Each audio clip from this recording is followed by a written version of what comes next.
Et bonjour les amis les internautes, non je plaisante.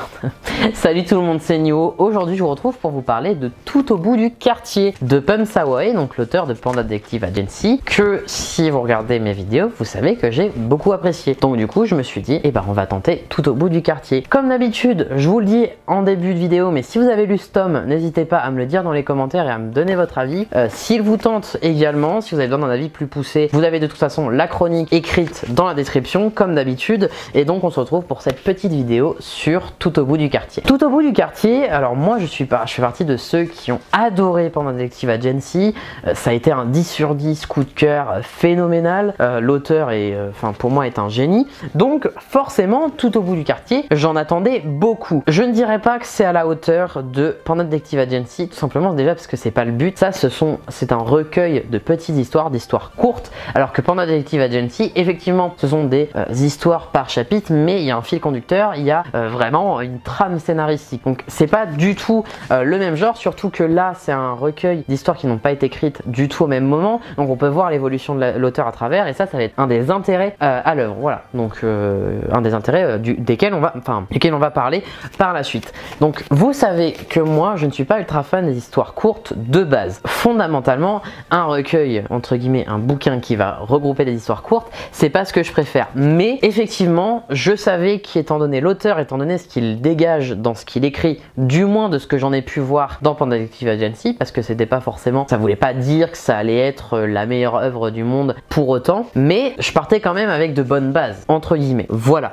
donc je reparle un petit peu de l'édition. Grosso modo c'est du papier, c'est une couverture qui fait un petit peu plus papier. Je trouve ça agréable au toucher, à la prise en main c'est chouette, voilà, et je trouve que le livre en soi est super joli. Après ça c'est une question de goût, mais c'est très sobre et très épuré, moi j'aime beaucoup. J'aime bien ce format et j'aime bien les jaquettes qui sont dans ce format. D'ailleurs, si je vous prends Panda Detective Agency, donc qui est aussi dans la collection Life, qu'on les met côte à côte, voilà, grosso modo c'est le même format. Donc c'est un plus gros format, mais c'est vrai que ça, sur des œuvres tranches de vie comme ça et tout, ça permet de vraiment bien s'immerger dans l'histoire. Bon, grosso modo, les histoires, ça va passer de une femme qui reste nue dans son appartement quand son mari est pas là, qui profite toute la journée et qui se rhabille juste quand il rentre, et il finit par se demander en fait si elle le trompe, et il va rentrer un jour plus tôt et il va se rendre compte que pas du tout, c'est juste qu'elle aime bien être à poil dans leur appartement. Ça va aller de ça à des petites histoires en quelques cases d'un jeune garçon dans diverses situations de sa vie. On va avoir aussi d'une histoire qui va être vachement prêtée à interprétation. J'irai pas dans les détails, mais entre une fille qui vient du futur et un gars qui est donc du coup dans son présent à lui.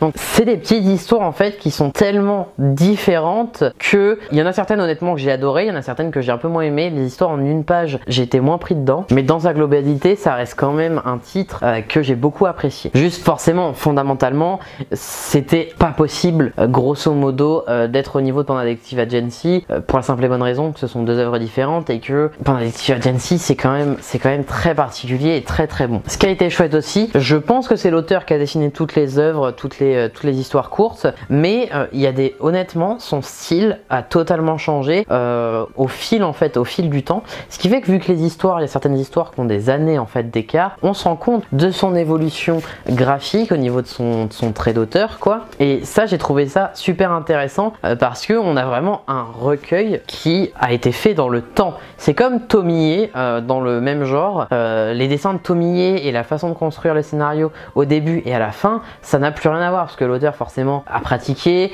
il a eu le temps entre guillemets de s'améliorer, et c'est ce que j'ai trouvé dingue dans les deux œuvres forcément. Mais c'est vrai que dans Tout au bout du quartier, vu que ce sont des histoires qui sont dans l'univers qui n'ont rien à voir, on passe vraiment de tout à un autre tout en fait, et c'est ça que j'ai trouvé super intéressant. Et puis c'est toujours dans cet aspect, en même temps c'est des tranches de vie, mais il y a quand même pas mal de choses qui peuvent pas exister, donc c'est une ambiance assez spéciale, et j'ai vraiment l'impression que c'est propre à l'auteur. Il arrive à faire un truc de ouf que je ressentais déjà en fait dans Panda Detective Agency. Ça pouvait venir du titre, mais finalement non, ça vient vraiment de l'auteur, et c'est ça qui fait sa force. Et je pense sincèrement qu'il a un don pour raconter des histoires. On est obligé en fait de s'investir même sur des histoires courtes où on va pas connaître les personnage longtemps ou hypothétiquement on n'aurait pas le temps de s'y attacher. Là, honnêtement, il y a des fois je me disais non, ça peut pas être fini, donnez-moi une suite quoi. Et c'est vrai que ça m'arrive vraiment sur ce genre d'œuvre. Donc pour moi, Tout au bout du quartier, c'est vraiment une très bonne réussite à lire évidemment si vous avez apprécié Panda Detective Agency, mais si vous n'avez pas apprécié ou si vous ne l'avez pas lu, vous pouvez quand même lire Tout au bout du quartier qui est un one shot, donc c'est pas le même public entre guillemets, pas le même concept, même si évidemment comme je l'ai déjà dit, le premier tome de Panda Detective Agency se suffit à lui-même.